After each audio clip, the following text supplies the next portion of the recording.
റബ്ബിൽ ആലമീൻ. അല്ലാഹുമ്മ സ്വല്ലി അലാ മുഹമ്മദ്. ഏറെ പ്രിയം നിറഞ്ഞ എൻ്റെ ലൗദ ഖുർആൻ മാസ്റ്റേഴ്സ്, അസ്സലാമു അലൈക്കും വറഹ്മത്തുള്ളാഹി. പരിശുദ്ധ ഖുർആനിൽ അല്ലാഹു സുബ്ഹാനഹു വ തആല മനുഷ്യ സൃഷ്ടിപ്പുമായി ബന്ധപ്പെട്ട് നമ്മെ ഇരുത്തി ചിന്തിപ്പിക്കുന്ന ഒരുപാട് വചനങ്ങൾ നൽകിയിട്ടുണ്ട്. അത്തരത്തിലുള്ള ഒരു വചനത്തെ സംബന്ധിച്ചാണ് ഇന്ന് നാം ചർച്ച ചെയ്യുന്നത്. എൻ്റെ പേര് ഫൻസീർ വാണിമേൽ. സൂറത്തുൽ ഫാത്തിറിലെ 11-ാമത്തെ വചനമാണിത്. അഊദു ബില്ലാഹി മിനശ് ശൈത്വാനിർ റജീം. ബിസ്മില്ലാഹിർ റഹ്മാനിർ റഹീം. വല്ലാഹു ഖലഖകും മിൻ തുറാബിൻ സുമ്മ മിൻ നുത്ഫത്തിൻ സുമ്മ ഖലഖകും വജഅലകും അസ്വാജ വമാ തഹ്മിൽ മിൻ ഉൻസാ വലാ തദ്ഉ ഇല്ലാ ബിഇൽമിഹി വമാ യുഅമ്മറു മിൻ മുഅമ്മർ വലാ യുൻഖസു മിൻ ഉംരിഹി ഇല്ലാ ഫീ കിതാബ് ഇന്ന ദാലിക അലല്ലാഹി യസീർ. അള്ളാഹു നിങ്ങളെ മണ്ണിൽ നിന്ന് സൃഷ്ടിച്ചു, പിന്നെ ഒരു തുള്ളി ബീജത്തിൽ നിന്ന്, പിന്നെ നിങ്ങളെ അവൻ ഇണകളാക്കി. ഒരു സ്ത്രീയും ഗർഭം ധരിക്കുകയോ പ്രസവിക്കുകയോ ചെയ്യുന്നില്ല അവൻ്റെ അറിവോട് കൂടിയല്ലാതെ. ഒരു വൃദ്ധനും ആയുസ് നീട്ടപ്പെടുന്നില്ല, ആയുസ് കുറക്കപ്പെടുന്നുമില്ല ഒരു ഗ്രന്ഥത്തിൽ രേഖപ്പെടുത്തപ്പെട്ടിട്ടല്ലാതെ.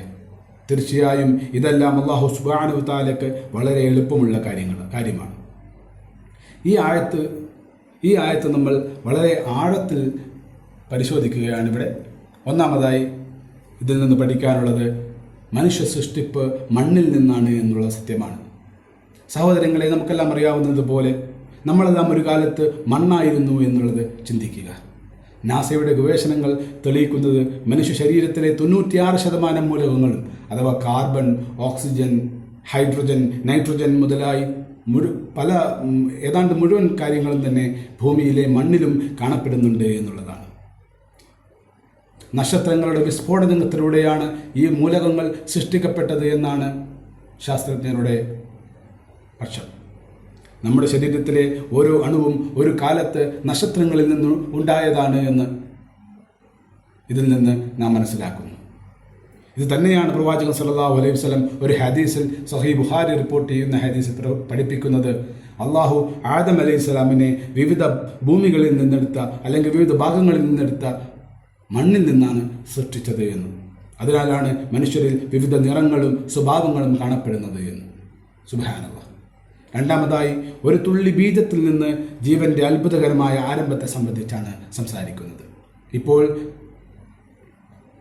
നാം ചിന്തിക്കുകയാണ്, ഒരു മനുഷ്യൻ്റെ ജീവിതം ആരംഭിക്കുന്നത് എത്ര ചെറിയ ഒരു തുടക്കത്തിൽ നിന്നാണ് എന്ന്. സുബ്ഹാനല്ലാഹ്. ഒരു തുള്ളി ബീജം അഥവാ നുത്ഫയിൽ നിന്നാണ് അല്ലാഹു സുബ്ഹാനഹു വ തആല ഇത്രയും സങ്കീർണമായ മനുഷ്യനെ സൃഷ്ടിച്ചെടുത്തത്. ഒരു സ്ത്രീയുടെ ഗർഭാശയത്തിലെത്തുന്ന 250 ദശലക്ഷം ശുക്ലാണുക്കളിൽ നിന്ന് ഒന്ന് മാത്രമാണ് ബീജസങ്കലനം നടത്തുന്നത് എന്ന് ശാസ്ത്രലോകം പറയുന്നു. ഈ നുത്ഫയിൽ അടങ്ങിയിരിക്കുന്ന DNA-യിൽ മനുഷ്യ സൃഷ്ടിപ്പിൻ്റെ മുഴുവൻ രൂപരേഖകളും ജനിതക സൂചനകളും നൽകിയിരിക്കുന്നു എന്നാണ്. സുബ്ഹാനല്ലാഹ്. പ്രശസ്ത ശരീരശാസ്ത്രജ്ഞനായ ഡോക്ടർ കീത്ത് മൂർ പറയുന്നത്, 7-ാം നൂറ്റാണ്ടിൽ മനുഷ്യൻ്റെ ഈ വിവരങ്ങൾ മനുഷ്യർക്ക് അറിയാൻ ഒരു വഴിയുമില്ല എന്നാണ്. ഖുർആനിൽ ഇതുപോലെ കൃത്യമായ വിവരങ്ങൾ ഉള്ളത് അതിൻ്റെ ദൈവിക ഉറവിടത്തിൻ്റെ തെളിവാണ് എന്നും അദ്ദേഹം സമർത്ഥിക്കുന്നു. സുബ്ഹാനല്ലാഹ്. മൂന്നാമതായി, മനുഷ്യരെ ഇണകളാക്കി എന്നുള്ള പ്രയോഗമാണ്. അള്ളാഹു നമ്മെ ഇണകളാക്കി സൃഷ്ടിച്ചിരിക്കുന്നു. ഇന്ന് ശാസ്ത്രലോകം മനസ്സിലാക്കിയിരിക്കുന്നത് പുരുഷൻ്റെ Y ക്രോമസോമാണ് ലിംഗം നിർണ്ണയിക്കുന്നത് എന്നും സ്ത്രീയുടെ ഈ XY ക്രോമസോം സിസ്റ്റം സ്ത്രീയുടേത് XY ക്രോമസോമാണെന്നും ഈ സിസ്റ്റം കണ്ടുപിടിക്കുന്നത് 1905-ൽ മാത്രമാണ് എന്നുമാണ്.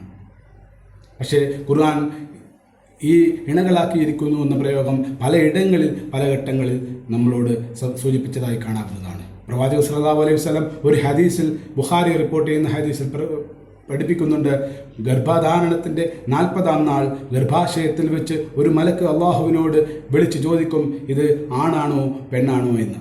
സുബ്ഹാനല്ലാഹ്. 4-മതായി, ഗർഭധാരണത്തിൻ്റെ ദൈവിക നിയന്ത്രണമാണ്. ഗർഭധാരണത്തിലും അള്ളാഹുവിൻ്റെ അതിസങ്കീർണമായ ഇടപെടൽ നമുക്ക് കാണാവുന്നതാണ്. ആയത്തിൽ അള്ളാഹു പറയുന്നത്, ഒരു സ്ത്രീയും ഗർഭം ധരിക്കുന്നില്ല, പ്രസവിക്കുന്നില്ല അതിൻ്റെ അറിവോടുകൂടിയല്ലാതെ എന്നാണ്. ഇന്ന് ശാസ്ത്രലോകം കണ്ടെത്തിയിരിക്കുന്നത് കോടിക്കണക്കിന് ബീജങ്ങളിൽ നിന്ന് ഒന്ന് മാത്രമാണ് ഗർഭാശയത്തിൽ അള്ളിപ്പിടിച്ച് വളരുന്നത് എന്നാണ്. ഈ സെലക്ഷൻ എന്താണ് എന്ന് വ്യക്തമായി പറയാൻ ഇന്നും ശാസ്ത്രലോകത്തിന് സാധിച്ചിട്ടില്ല എന്നാണ്. സുബ്ഹാനല്ലാഹ്. ഓരോ ഗർഭത്തിൻ്റെയും വിജയകരമായ പൂർണ്ണാവധിയും മറ്റൊരു വലിയ അത്ഭുതമാണ്. സുബ്ഹാനല്ലാഹ്.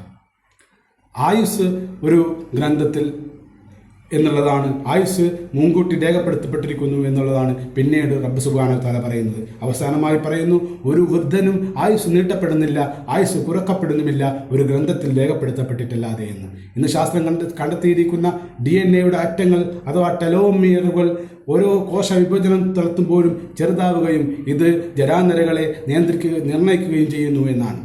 പക്ഷേ ഒടുവിൽ നമ്മുടെ ആയുസ് ലൗഹുൽ മഹ്ഫൂദിൽ രേഖപ്പെടുത്തപ്പെട്ടിരിക്കുന്നു എന്ന് അള്ളാഹു സുബ്ഹാനഹു വ തആലയും പറയുന്നു. ഇതിൽ നിന്നെല്ലാം അള്ളാഹു സുബ്ഹാനഹു വ തആലയുടെ വചനങ്ങളാണ് ഖുർആനായി നമുക്ക് ലഭിച്ചിട്ടുള്ളത് എന്നുള്ളതിൻ്റെ വളരെ വ്യക്തമായ ഉദാഹരണങ്ങളാണ് ഞാൻ പറഞ്ഞത്. അള്ളാഹു സുബ്ഹാനഹു വ തആല ഇത്തരം തെളിവുകൾ മനസ്സിലാക്കുകയും കൂടുതൽ പഠിക്കുകയും ചെയ്യാൻ നമ്മെ സഹായിക്കട്ടെ. വാഖിറു ദഅവാനാ അൽഹംദുലില്ലാഹി റബ്ബിൽ ആലമീൻ. അസ്സലാമു അലൈക്കും.